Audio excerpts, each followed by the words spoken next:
The thermometer read -54 degrees, and inside Gareth Llewellyn's elk-hide tipi, his daughter slept without shivering while families froze to death in log cabins 3 miles away. What he built in the 2 years since his partner's death would prove that the most advanced shelter on the Dakota frontier wasn't made of notched logs and iron nails, but of animal hide and indigenous engineering that white settlers had dismissed as primitive.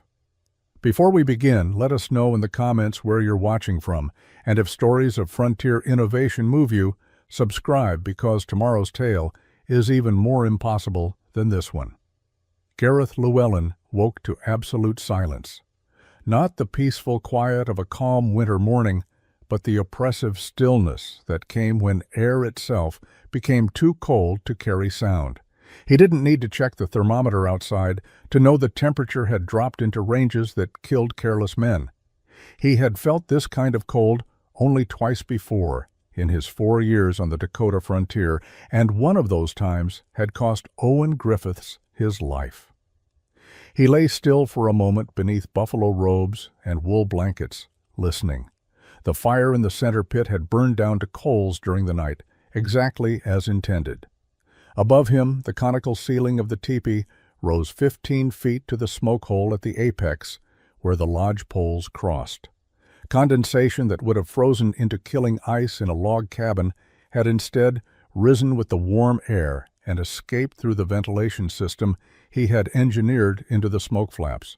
The temperature inside the teepee hovered somewhere near 40 degrees, cold enough to see breath, but warm enough to sustain life without constant fire tending. Beside him, Bronwyn still slept, her breathing steady and unlabored. On the far side of the fire pit, their daughter Rhiannon lay curled beneath her own pile of furs, her small face peaceful. Gareth felt the familiar wave of relief that came each morning during deep winter. They had survived another night. In a frontier settlement where survival was never guaranteed, that simple fact carried weight. He rose quietly and added wood to the coals, careful pieces of ash and cottonwood he had split and stored inside the teepee weeks earlier. The wood was dry and room temperature, not frozen solid like firewood stored outside a cabin would be. It caught quickly, and within minutes flames rose in a controlled column toward the smoke hole. The teepee's engineering directed the smoke upward while keeping the heat low where people lived. It was a principle he had spent months understanding and years refining. Through the entrance flap, he could see the first gray light of dawn. The leather door covering, 2 layers of elk hide with a wool blanket sandwiched between, had remained flexible throughout the night. Frost coated its exterior surface, but the layered insulation had prevented the cold from penetrating inward. He pulled on his boots, wrapped a wool coat around his shoulders, and stepped outside into air so cold it felt like breathing knives. The settlement spread across the valley below his elevated position. Smoke rose from most chimneys, some in the thick gray columns that meant families were burning everything they could to stay warm. From the Morrison cabin a half-mile south, no smoke rose at all. Gareth stared at that silent chimney for a long moment, then turned back to his teepee where his family slept warm, and felt the familiar mix of gratitude and grief that had driven every decision he had made since February of 1865.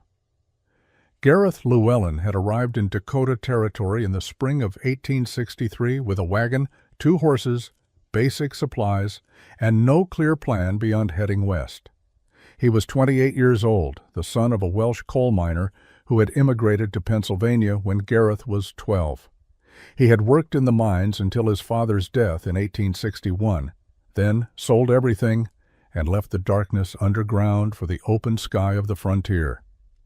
He met Owen Griffiths in Fort Pierre, a bustling trading post where trappers, soldiers, traders, and indigenous peoples conducted business in a chaos of languages and commerce. Owen was 10 years older, a veteran trapper who had been working the Missouri River tributaries since 1854. He spoke with the thick accent of his native Cornwall, though he had been in America longer than Gareth. They recognized something in each other, that particular brand of Celtic stubbornness that thrived on difficult work and minimal company. Owen needed a partner.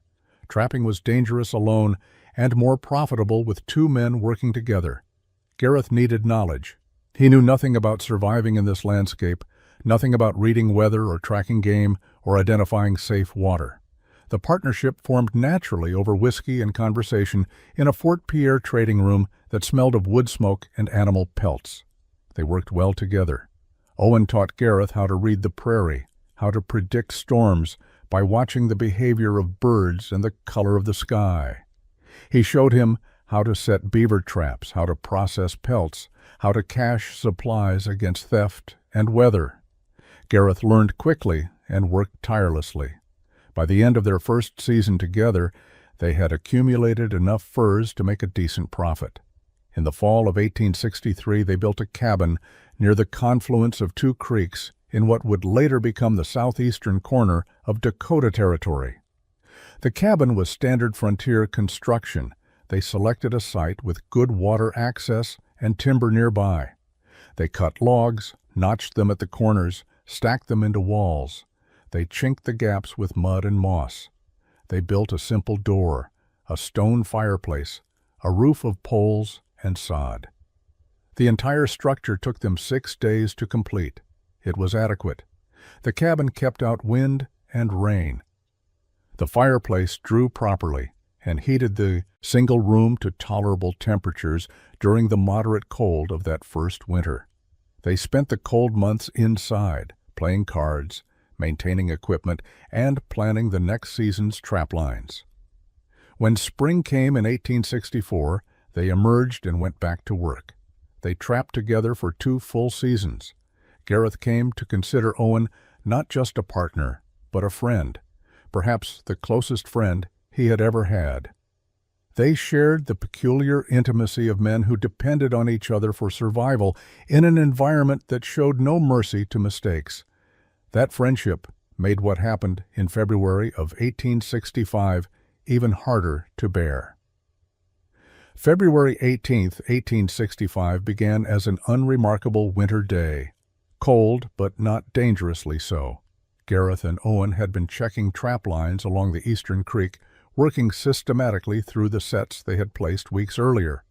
They had caught 3 beaver that morning, good quality pelts that would bring fair prices when they traveled to Fort Pierre in the spring. Around midday the wind shifted. Owen noticed it first, stopping mid-sentence in a conversation about whether to extend their trapline north. He turned his face into the breeze, his expression changing from casual to concerned in seconds. Gareth had learned to read Owen's reactions to weather. When the older man looked worried, there was reason to worry. The temperature dropped fast. Within an hour, the wind had strengthened into a steady gale blowing from the northwest. Snow began falling, not the lazy fat flakes of a normal snowfall, but small hard pellets driven horizontal by wind. Visibility decreased rapidly. They abandoned the trap line and headed back toward the cabin, moving as quickly as the deepening snow allowed. They made it to the cabin just as the blizzard reached full force. Inside, they barred the door and built up the fire. The wind howled outside with a sound like sustained screaming. Snow found every gap in the chinking, sifting through in fine streams that accumulated in small drifts along the base of the walls. They stuffed rags and spare clothing into the worst gaps, trying to seal the cabin against the penetrating cold. As night fell, the temperature plummeted. The fireplace roared with a fire hot enough to make the stones glow, but the heat seemed to vanish into the walls and roof. Cold seeped through the logs despite the fire's intensity. They piled on every blanket they owned and huddled close to the flames.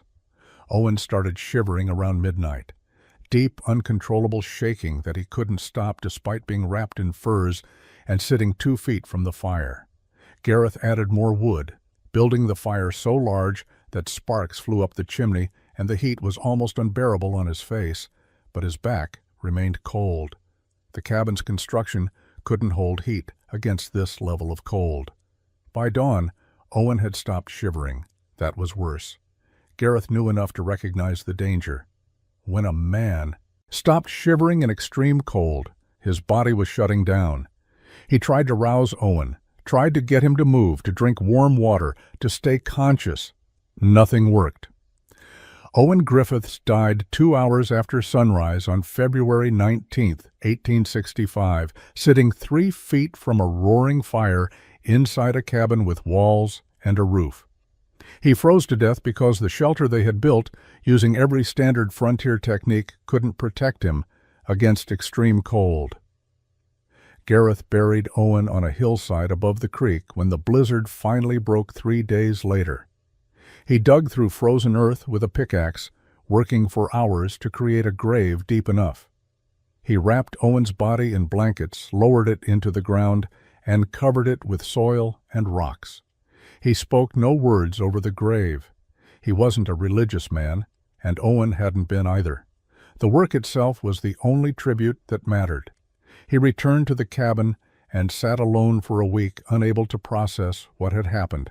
The logic didn't align. They had done everything correctly. They had built a solid cabin with good chinking and a proper fireplace. They had stockpiled firewood. They had maintained a massive fire throughout the night. Owen had been healthy and strong. Everything had been done right, and Owen had died anyway. The question formed slowly, but once it took shape, Gareth couldn't dismiss it. If a man could freeze to death inside a cabin with a roaring fire, what was the point of the cabin? The frontier assumption was that shelter meant safety. Log walls and a roof equaled protection from the elements. But Owen's death proved that assumption was incomplete, possibly wrong. Gareth began paying attention to things he had previously ignored. He noticed that during extreme cold, the Lakota camps 20 miles west didn't disappear. The people didn't freeze in their tipis. They continued living, moving, surviving in the same conditions that had killed Owen inside a structure that white settlers considered superior. That observation created a dissonance he couldn't resolve through the standard frontier worldview. In March, he rode to Fort Pierre to report Owen's death and settle the partnership's business affairs. He sold their accumulated furs and divided the proceeds, keeping half and arranging for the other half to be sent to Owen's sister in Missouri. While in Fort Pierre, he asked questions that made other trappers uncomfortable. How did the Indians survive the winter? What made their shelters work? Why didn't they build cabins? The responses were dismissive. Indians were savages who didn't know better. Their tipis were primitive. If they had the knowledge and tools to build proper cabins, they would. The fact that they didn't was evidence of their inferior understanding. Gareth listened to these explanations and found them unconvincing. He had seen Owen die in a proper cabin. He had never heard of entire Lakota camps freezing to death in their tipis. He returned to his cabin in early April and spent the spring trapping alone. The work was harder without a partner, less profitable, more dangerous. But he continued because he needed time to think, to observe, to understand what he had witnessed. Spring gave way to summer in 1865, and Gareth's trapping work became secondary to a different kind of education. He began riding out to observe the Lakota camps that moved across the territory following game and seasonal patterns. He kept his distance, watching through a spyglass from hillsides and tree lines, careful not to intrude or threaten. He was studying engineering, not people, and he had no desire to create conflict. The tipis fascinated him. From a distance, they appeared simple, almost crude. Conical structures of poles and hide that could be assembled or disassembled in hours. But as Gareth watched families erect and occupy these shelters, he began noticing details that suggested sophisticated design rather than primitive simplicity. The poles weren't random sticks, but carefully selected and shaped pieces of specific lengths. The hides weren't thrown haphazardly over frames, but positioned with precision and tied at exact points. He noticed the smoke holes at the apex of each tipi and the adjustable flaps that controlled them. On calm days, the flaps opened wide. When wind picked up, they adjusted to different angles. The adjustment wasn't random. Someone was managing ventilation based on wind direction and fire needs. That suggested an understanding of air flow and pressure that Gareth hadn't expected. The size variations interested him, small tipis for individuals or couples, larger ones for families, massive structures for gatherings, but the proportions remained consistent. The relationship between base diameter, pole length, and apex height followed a pattern. Gareth started sketching what he observed, trying to work out the mathematical relationships. He had limited formal education, but he understood proportions from his years doing carpentry work. In July, he encountered a mixed-blood trader named Paul Renaud at Fort Pierre. Renaud's mother was Lakota, his father French, and he moved between both worlds with ease. Gareth bought him drinks and asked careful questions.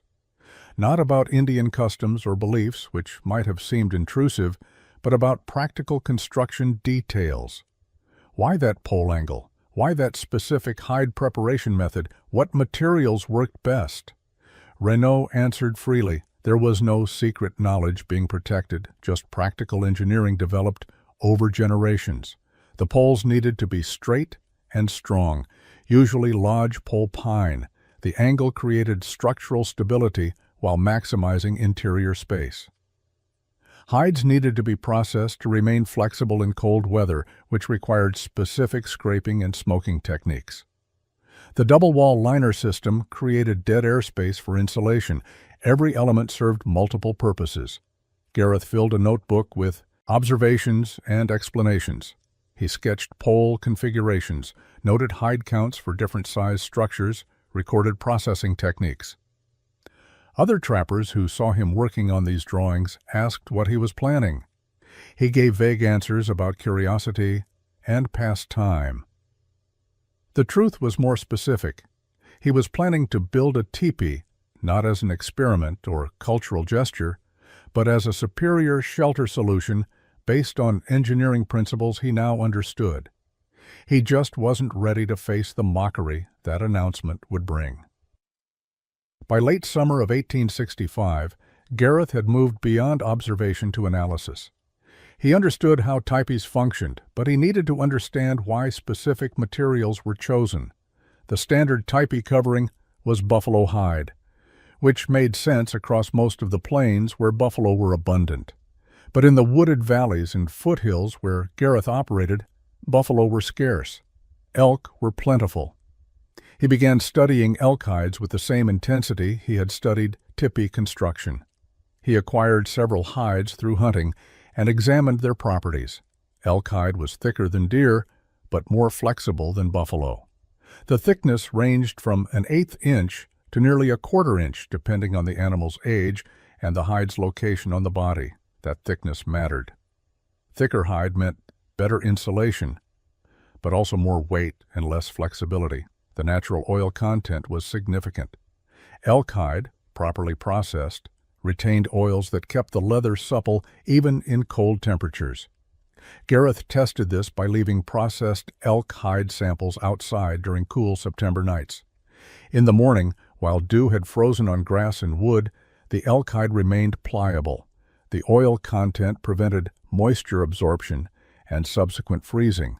That property would be critical during extreme cold, when moisture management meant the difference between functional shelter and frozen brittleness. Weight calculations occupied several pages of his notebook. A standard buffalo hide tipi covering for a family-sized structure required 12 to 14 hides and weighed approximately 300 pounds when dry. Elk hides were slightly lighter individually. Gareth estimated he would need 15 to 18 elk hides to cover the same area, given their smaller size. The total weight would be similar, around 300 to 350 pounds. Heavy but manageable, and more importantly, obtainable in his region without extensive travel. The processing requirements were different from buffalo. Elk hide needed more aggressive scraping to remove the thicker grain layer. But the smoking process was similar. Gareth had watched indigenous women processing hides and had learned the basic techniques from Renaud. He would need to adapt those methods to working alone, which would be slower, but not impossible. Structural strength was another consideration. Gareth cut test strips from elk hide and tested their tear resistance.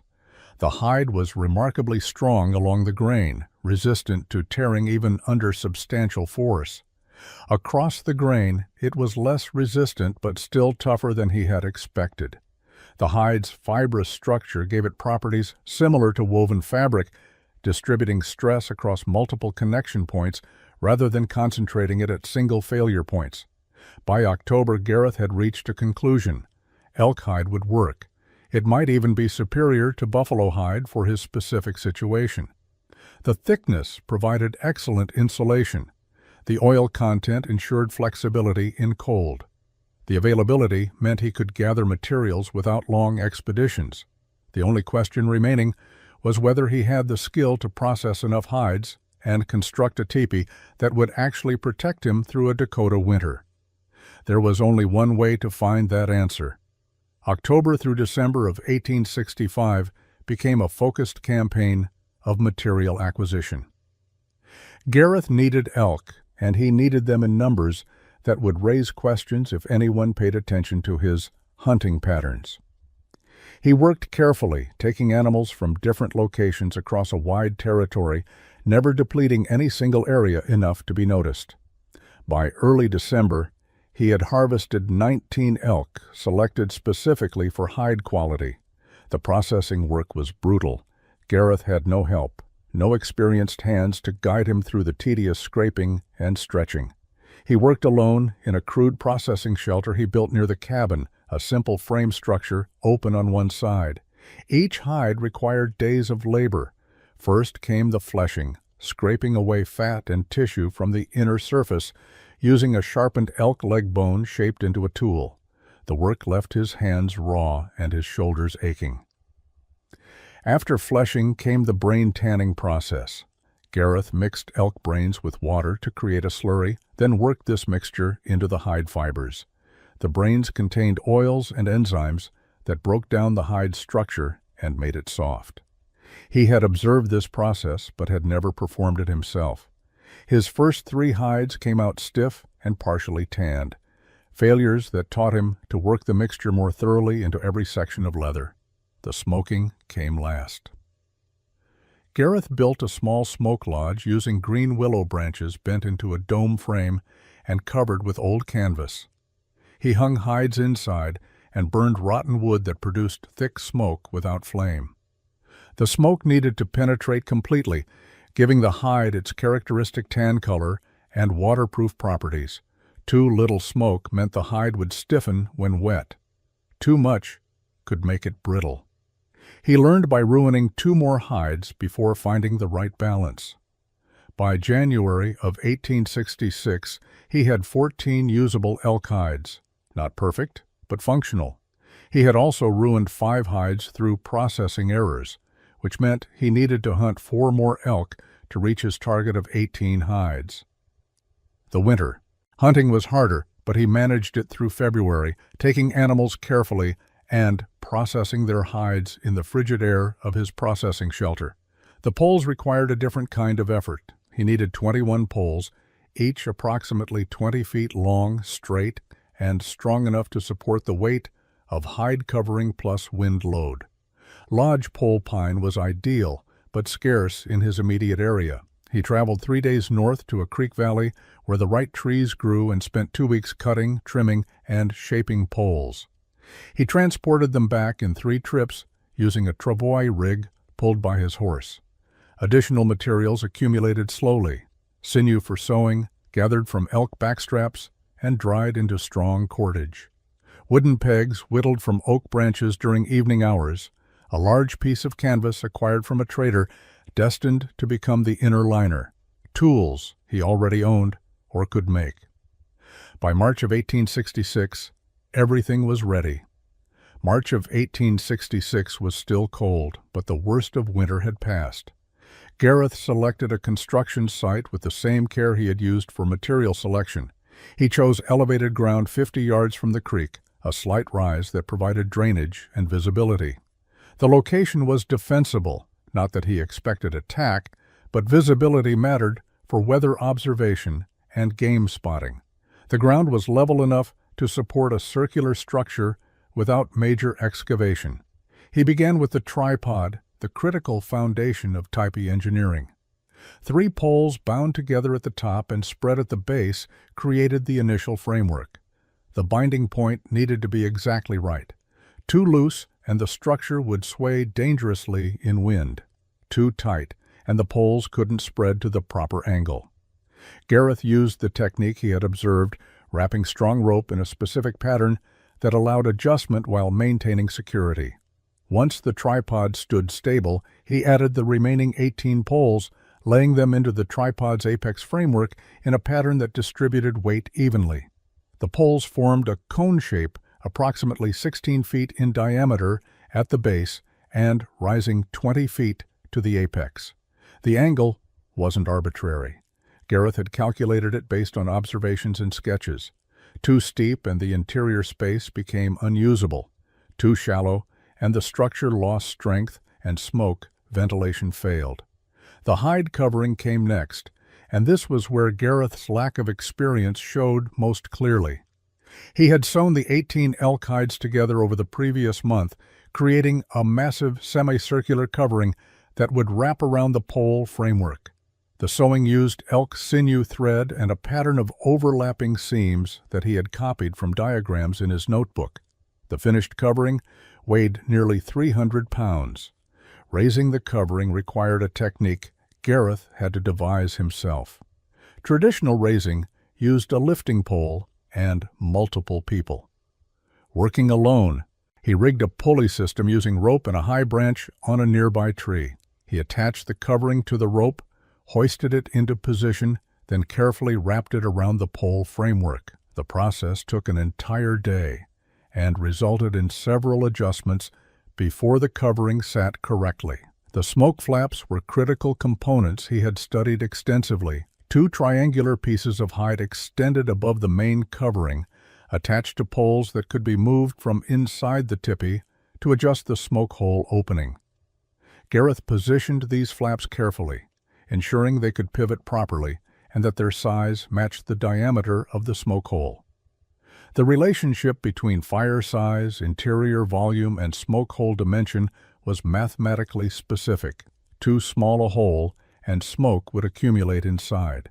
Too large, and heat would escape too rapidly. The door opening faced east, away from prevailing winds.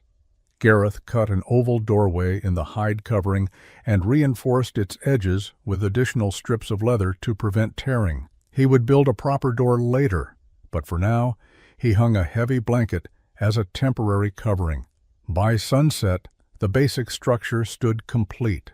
Gareth walked around it slowly, examining the pole angles, checking the hide tension, testing the stability of the overall framework. It looked authentic, almost identical to the Lakota tipis he had observed.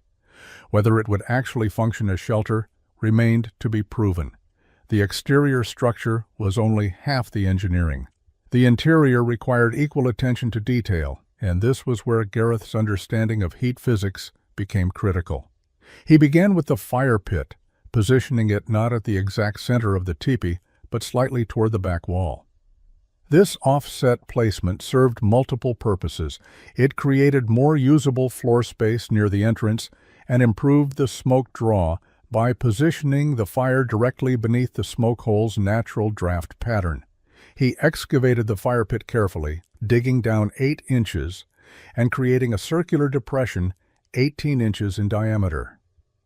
The removed earth he used to build a low rim around the pit's edge, containing ash and preventing coals from rolling onto the floor. He lined the bottom with flat stones gathered from the creek, creating a heat-retaining base that would radiate warmth for hours after the fire burned down. The inner liner was perhaps the most important element, though it would be invisible to anyone who didn't understand the engineering. Gareth hung his canvas liner around the interior perimeter, suspended from the lodge poles and extending from ground level to approximately 6 feet high. The liner didn't touch the outer hide covering. A 4-inch gap existed between the 2 layers, creating a dead air space that functioned as insulation. The physics were elegant. Cold air entering at the bottom of the outer covering would be trapped in the gap between liner and outer hide. As warm air from the fire rose, it created circulation that pulled cold air upward through this gap and out the smoke hole, while the liner prevented that cold air from entering the living space. The system created a convective loop that continuously removed cold air while keeping warm air inside where people lived. Ground insulation required equal attention. Gareth covered the entire floor with a thick layer of dried prairie grass compressed into a mat approximately 4 inches deep. Over this he laid buffalo robes, fur side up, creating a sleeping and living surface that prevented heat loss through the ground. The combination of grass and fur created an insulating barrier that was remarkably effective. He had tested the principle by lying on the layered materials during cold nights. The difference between insulated and bare ground was the difference between sleep and misery. He positioned the sleeping area along the back wall opposite the door. This placement took advantage of the teepee's natural heat stratification. Warm air accumulated toward the back and top of the structure, making the back wall the warmest location. The door area, where cold air entered during comings and goings, remained the coolest section. By sleeping in the warmest zone, Gareth maximized comfort while minimizing fuel consumption. Storage areas went along the sides, utilizing space between the liner and the outer wall. He built low platforms using small logs and rawhide lashing, creating surfaces that kept supplies off the ground and away from any moisture that might accumulate. His food supplies, ammunition, tools, and extra furs all found designated positions that kept them accessible while maximizing living space. The final element was aesthetic, but it served a psychological purpose. Gareth hung 2 oil lamps from the lodge poles, positioned to provide light for evening work. The warm glow against the tan hide created an atmosphere that felt welcoming rather than primitive. He was building a home, not just a shelter, and these details mattered. Gareth knew the basic teepee design was sound, proven by generations of use across the plains, but he also knew his situation was unique. He was a single man who would eventually bring a family to this shelter, living in a region where white settlement meant potential hostility from multiple directions. He needed security features that traditional teepees didn't incorporate. Adaptations that combined frontier, defensive thinking with indigenous engineering. The door was his first hybrid innovation. Traditional teepee doors were simple hide flaps that could be pinned closed from inside but offered minimal security. Gareth built something more substantial. He created a wooden frame using oak planks, oval-shaped to match the door opening, with 2 layers of elk hide stretched over it and a wool blanket sandwiched between. The frame was rigid enough to stand on its own, but light enough to move easily. He attached the door frame using a hinge system adapted from cabin. Construction. Leather straps reinforced with iron rings allowed the door to swing outward while remaining removable if needed. From inside, he could bar the door using a heavy wooden beam that dropped into brackets attached to the nearest lodge poles. The system wouldn't stop a determined assault, but it would prevent casual entry and provide warning of any attempt to force entrance. Around the base of the teepee, Gareth added an innovation he had never seen in traditional construction. He created a skirt using additional elk hide, extending 18 inches out from the base of the outer covering and staked to the ground with wooden pegs. During winter, he could pile snow or earth onto this skirt, creating an insulating barrier that prevented wind from blowing under the teepee's edge. The skirt also prevented moisture from splashing up onto the main covering during rain. Windbreaks were another addition. He constructed low walls using stacked sod on the windward side of the teepee, positioned 10 feet out from the structure. These walls deflected the strongest winds up and over the teepee rather than allowing them to strike the covering directly. The wind breaks also created microclimates around the teepee where he could store firewood under tarps, keeping it dry and accessible. Inside, he cut narrow observation slits through the hide covering at strategic positions, similar to the gun ports he had seen in defensive cabins. The slits were barely visible from outside, but allowed him to observe approaching people or animals without exposing himself. He could cover them from inside using small hide flaps when not in use. The smoke flap controls received special attention. Standard designs used exterior poles to adjust the flaps, requiring someone to go outside in any weather. Gareth rigged an interior control system using ropes that ran from the smoke flap poles down to cleats mounted on the lodge poles at shoulder height. He could adjust ventilation without leaving the shelter, a significant advantage during storms or extreme cold. His final addition was a simple but effective security measure. He buried supplies in sealed containers at marked locations within 50 yards of the teepee, creating emergency caches that couldn't be stolen if the teepee itself was compromised. The cache locations were memorized, not written down, marked only by subtle rock arrangements that would mean nothing to anyone else. December of 1866 brought the moment Gareth had been working toward for nearly 2 years.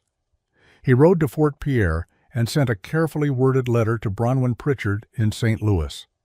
They had been married by proxy in October, a practical arrangement facilitated through letters and a lawyer. She was a widow with a young daughter seeking a new start. He was a frontiersman who needed a family to justify the shelter he had built. The arrangement was more pragmatic than romantic, but the letters they had exchanged suggested compatibility and mutual respect. Bronwyn arrived at Fort Pierre in mid-December with 7-year-old Rhiannon. Gareth met them with a wagon and supplies for the 3-day journey to his claim. He watched Bronwyn's face carefully as they approached the teepee for the first time, trying to gauge her reaction. She said nothing initially, just studied the structure with an expression he couldn't read. Rhiannon showed no such restraint.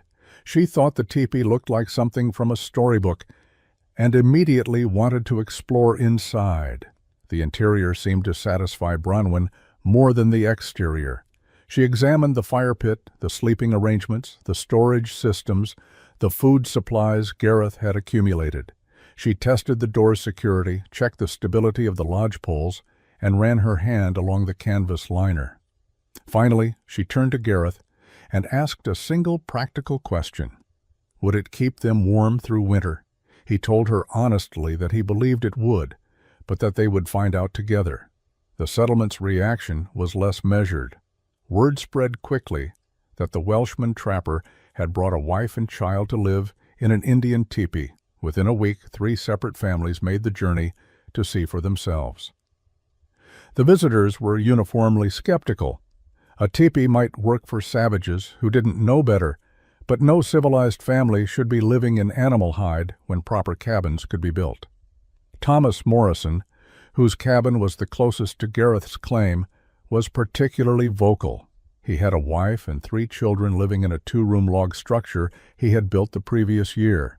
He stood outside Gareth's teepee and called it a disgrace.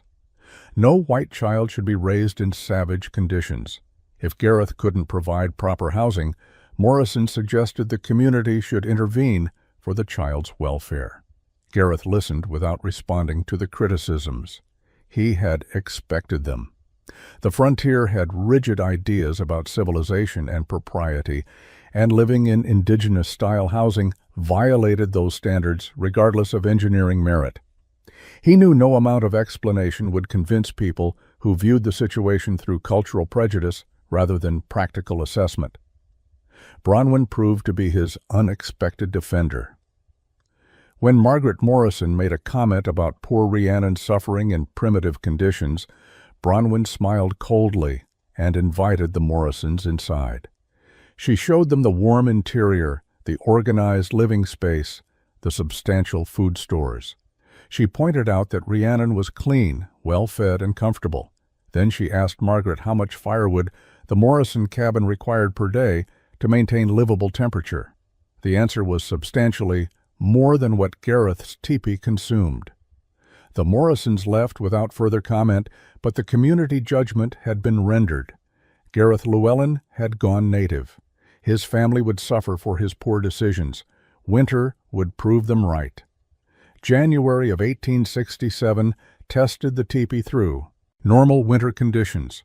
Temperatures dropped into the single digits and teens, cold enough to require consistent fire maintenance, but not extreme enough to threaten survival.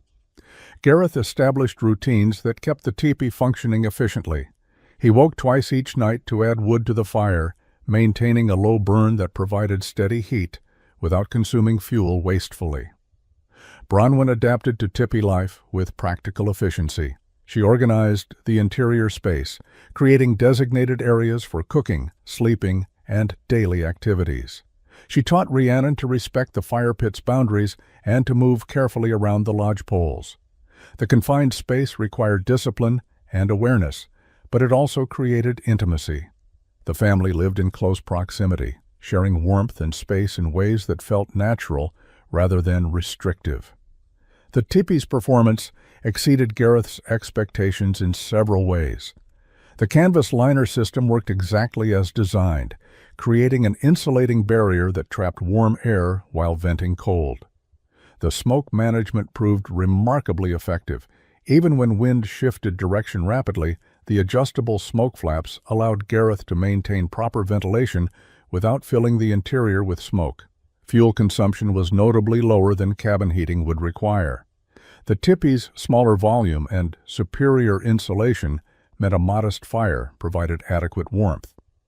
Gareth estimated he was using approximately one-third the firewood that the Morrison cabin required for similar comfort. That efficiency meant less time spent cutting and hauling wood, more time available for other work. Moisture management was another advantage he hadn't fully anticipated. In log cabins, condensation from breathing and cooking accumulated on cold interior walls, creating dampness that led to mold and persistent cold. The teepee's design prevented this. Warm, moist air rose naturally to the smoke hole and vented outside. The canvas liner remained dry, the sleeping furs stayed fresh, and the air quality inside remained good even during extended periods when doctor opening was minimal. Rhiannon thrived. She spent her days learning from Bronwyn, playing with simple toys Gareth carved from wood, and listening to stories by firelight. The teepee's central fire created a focal point for family life that felt more cohesive than the separated spaces of cabin living. The child showed no signs of suffering from her living conditions. Other settlers continued watching with skepticism.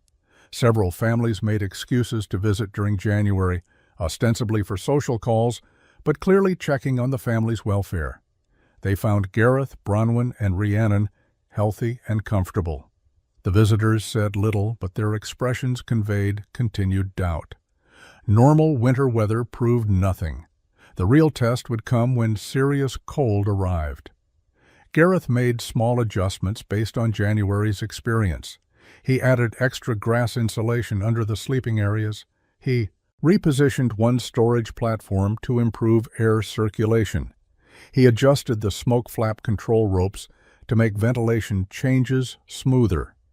These refinements improved an already functional system. By the end of January, the teepee had proven itself capable of handling moderate winter conditions. But Gareth knew from his years on the frontier that Dakota Territory winters saved their worst for late in the season. February and March could bring cold that made January seem mild. The real validation would come when extreme weather tested every element of his engineering. The first week of March brought unusual weather patterns. The normal late winter moderation didn't arrive. Instead, high pressure settled over the northern plains, creating conditions that drove temperatures into ranges that killed livestock and tested every structure. The sky turned a hard, pale blue that seemed frozen solid. The air became still, without even wind to provide the illusion of movement. Gareth recognized the signs from his years in the territory. This wasn't normal cold. This was the kind of Arctic outbreak that came once or twice a decade, pushing temperatures to levels where exposed skin froze in minutes and breathing became painful. He checked his supplies methodically. Firewood was stacked inside the teepee, enough for 5 days without going outside. Food stores were adequate. Water containers were full. He had prepared for this possibility. The thermometer he kept mounted on a pole outside the teepee began dropping on March 7th. 30 degrees at midday, 20 degrees by sunset, 10 degrees at midnight. The temperature fell steadily, each hour colder than the last. Gareth added wood to the fire more frequently, maintaining a larger burn than normal. The teepee's interior stayed warm, but he could feel the increasing intensity of cold pressing against the hide covering. Other families in the settlement were struggling. Gareth could see the smoke from their chimneys, thick columns that indicated fires burning at maximum intensity.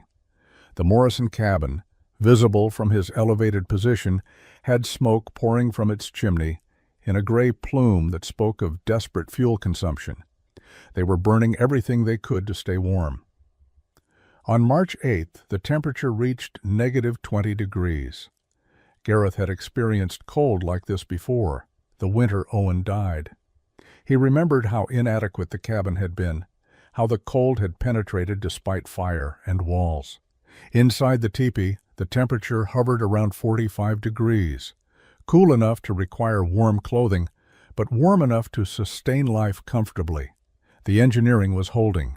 Bronwyn showed no fear, but Gareth could see her awareness of the danger. She kept Rhiannon close, maintaining the child's normal routines while watching the fire carefully. They spoke little, conserving energy and heat. The teepee created a cocoon of survivable warmth, while outside, the world became increasingly hostile to life. March 9th brought the peak. The thermometer showed -40 degrees at dawn. By noon, it had fallen further. -45, -50. The cold became almost abstract, temperatures so extreme they seemed unreal. Gareth added wood to the fire every 30 minutes, maintaining flames that provided steady heat without creating dangerous overheating. The smoke flap controls worked perfectly, venting smoke while retaining warmth. Night fell early. Gareth checked the thermometer one final time as twilight faded. -54 degrees Fahrenheit. He went back inside the teepee, secured the door, and settled his family for the night that would either validate everything he had built or prove his critics tragically correct. Inside the teepee, Gareth maintained the fire with methodical precision. The flames rose steadily from the stone-lined pit, consuming the dry wood he had stored weeks earlier. The heat radiated outward and upward, following the conical shape of the structure.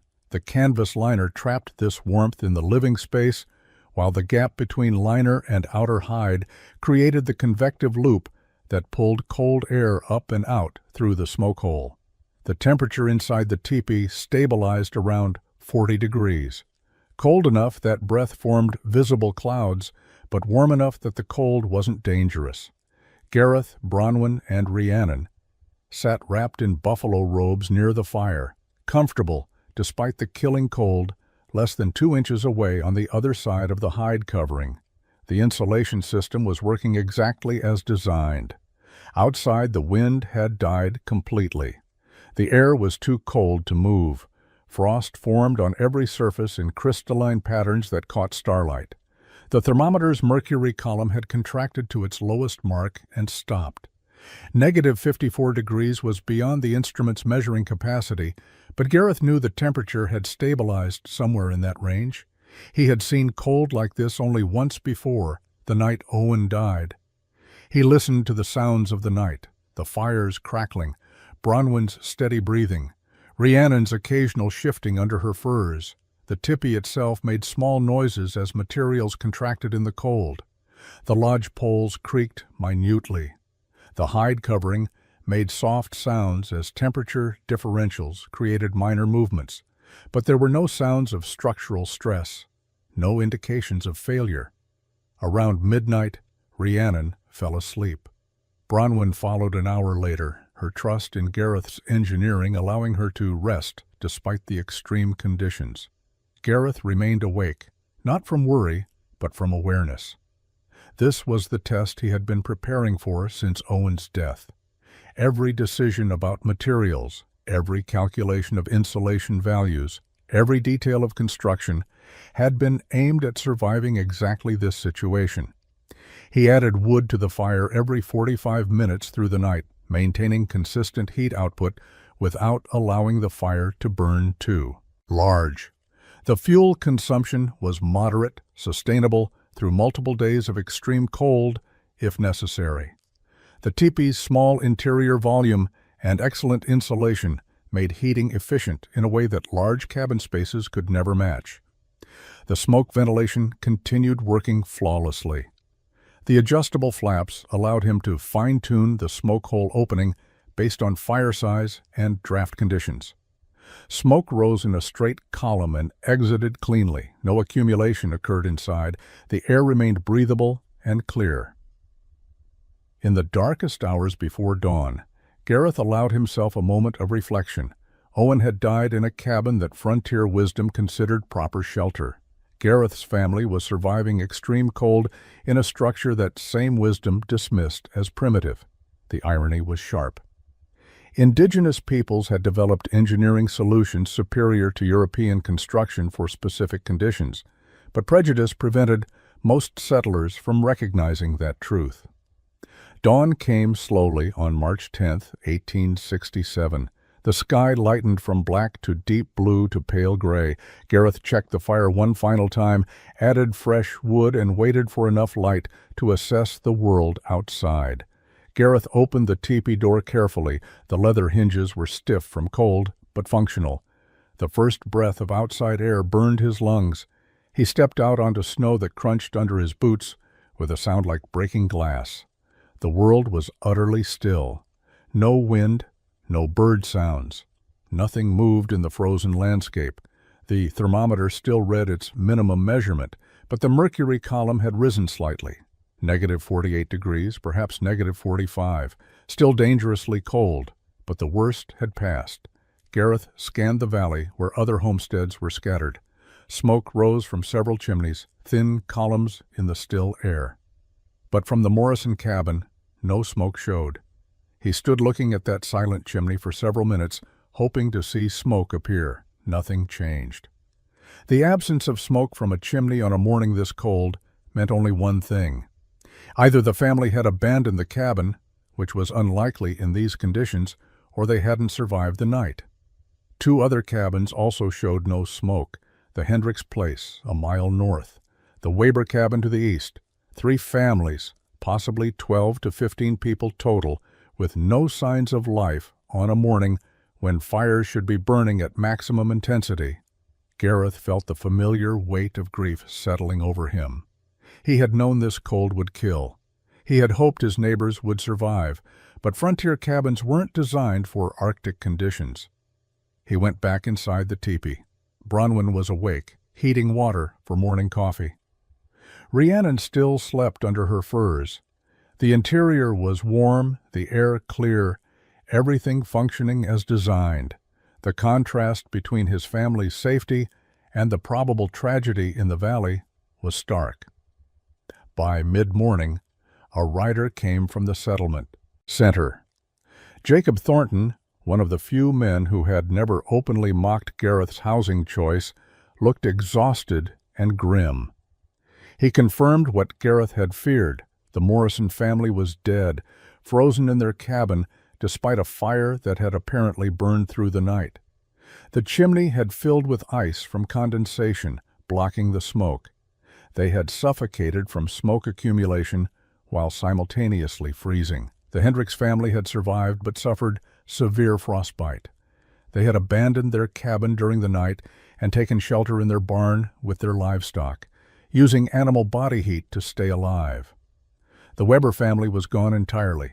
Their cabin had been found empty, and tracks leading away suggested they had tried to reach another homestead. No one had found them yet. Thornton looked at Gareth's teepee with new understanding. He asked how the night had been. Gareth answered truthfully. Uncomfortable but safe.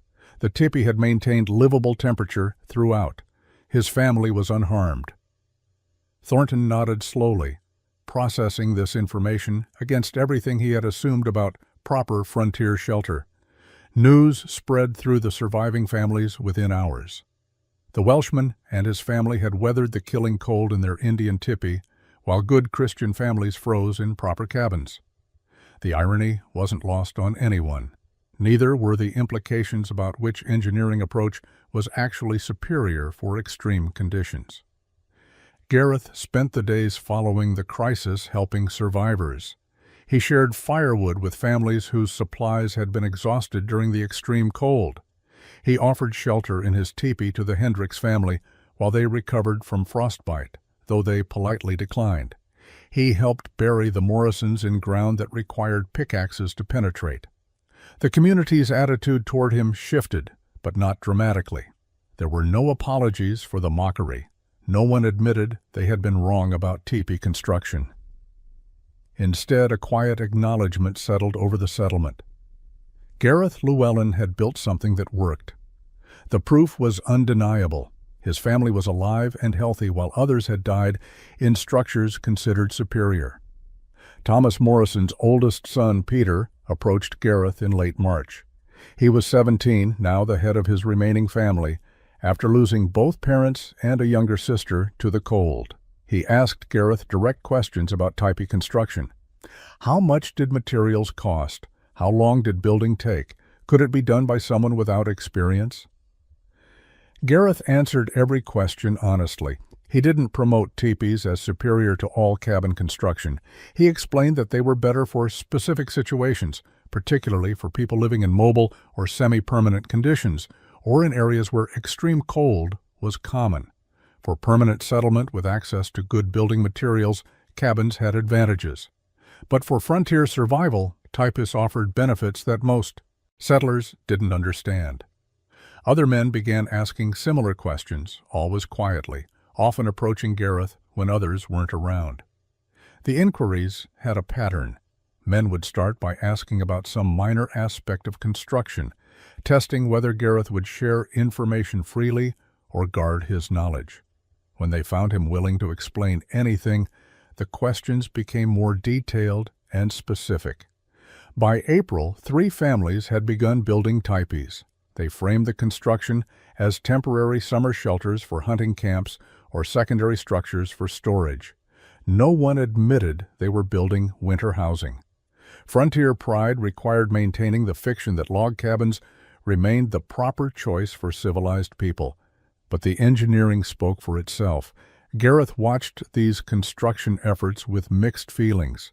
He was glad his knowledge could help others survive, but each new teepee reminded him of Owen's death, the tragedy that had started this entire journey. The validation was bittersweet. People were learning, but the lessons had cost lives. Bronwyn understood his complicated emotions. She had her own perspective on the situation, shaped by being the outsider who had arrived after the prejudices were already established. She told Gareth that he had done something remarkable, not by building a superior shelter, but by being willing to learn from people the frontier considered inferior. That openness to knowledge, regardless of source, was rare and valuable. Summer came, and with it, the normal rhythms of frontier life. Crops were planted, animals were tended. The extreme cold became a memory, though the graves remained as permanent reminders.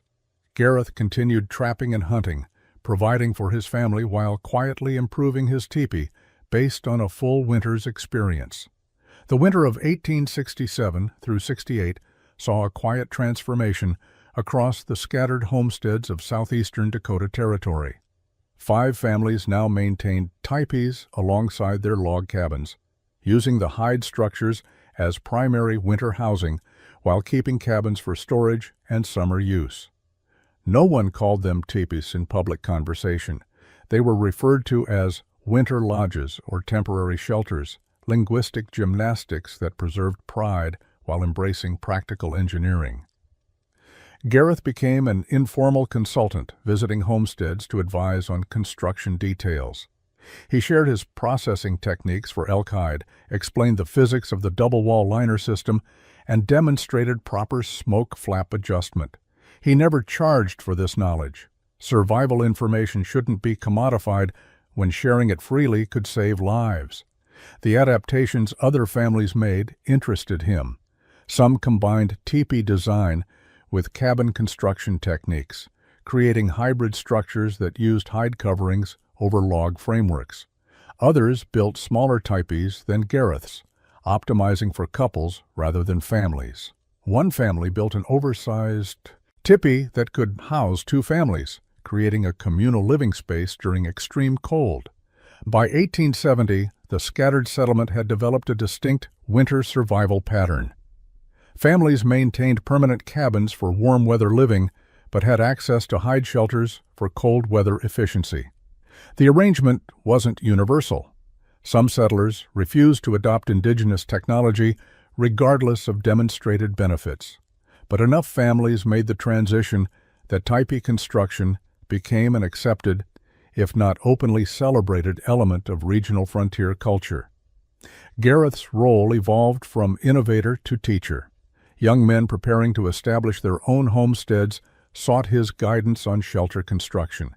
He taught them not just the mechanics of building teepees, but the principles behind the design. Understanding why something worked was more valuable than knowing how to build it. With understanding came the ability to adapt and improve. The broader frontier community beyond Dakota Territory remained largely ignorant of these developments. Teepees were Indian shelters, primitive and inferior. That prejudice continued in most areas. But in the specific region where extreme cold killed regularly, where survival trumped pride, knowledge spread organically among people who needed it. Gareth and Bronwyn had two more children, sons born in 1868 and 1870. The teepee housed the growing family comfortably, though Gareth eventually built a second structure to provide more space. The family's success demonstrated that indigenous housing technology could support permanent settlement when properly implemented. Rhiannon grew up with teepee living as normal. She learned the engineering principles from her father, understood the cultural complexities from her mother, and developed a perspective that bridged two worlds. By age 12, she could construct a functional teepee working alone, a skill that made her unusual among frontier children, but equipped her with knowledge that would serve her entire life. Gareth Llewellyn died on November 3, 1889, at age 54.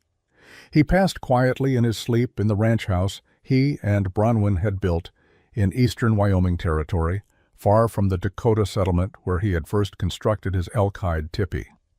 His death was unremarkable by frontier standards, mourned by family and a few close friends, but noted by no newspaper or historical record. He left behind a wife, 3 grown children, and a modest ranch that provided comfortable living. His obituary, published in the local Wyoming newspaper, identified him as a successful rancher and former trapper. It made no mention of teepee construction or frontier innovation. To the wider world, Gareth Llewellyn was simply another settler who had worked hard and lived respectably. His engineering achievements went unrecorded in official histories. But Rhiannon remembered. She was 30 years old when her father died, married to a school teacher and living in Montana Territory. She had spent her childhood winters in the teepee her father built, warm and safe, while other families struggled in inadequate cabins. Those memories shaped her understanding of innovation and cultural learning in ways that influenced her entire life. She told her own children about their grandfather's willingness to learn from indigenous engineering despite community mockery. She explained how he had studied teepee construction with the same seriousness that educated men applied to formal architecture. She described the night at -54 degrees when the teepee's engineering saved their lives, while neighbors died in supposedly superior housing. In the mountains and plains of Montana and Dakota, scattered teepees continued standing through the 1890s and into the early 20th century. Some were still occupied by the families Gareth had taught. Others had been abandoned as settlements grew and permanent construction became standard. But the structures remained, weathered hide and aging poles that testified to engineering principles that transcended cultural prejudice. The specific techniques Gareth had developed spread beyond the families he had personally instructed. Trappers and hunters adopted elements of his design. Army scouts built tipis using his methods. The knowledge moved through frontier communities in informal networks that carried all practical survival information, valued for its effectiveness. Historians would later recognize that frontier innovation often came from cultural synthesis rather than pure European tradition. Settlers who survived were frequently those willing to learn from indigenous peoples whose engineering had been refined through generations. Gareth Llewellyn was one of thousands who made this choice, though most went unrecorded. The Tipi itself would largely disappear from white frontier use as permanent settlement replaced mobile living. But the principle Gareth demonstrated remained valuable. Good engineering was good engineering regardless of its cultural origin. Survival required setting aside prejudice in favor of what actually worked.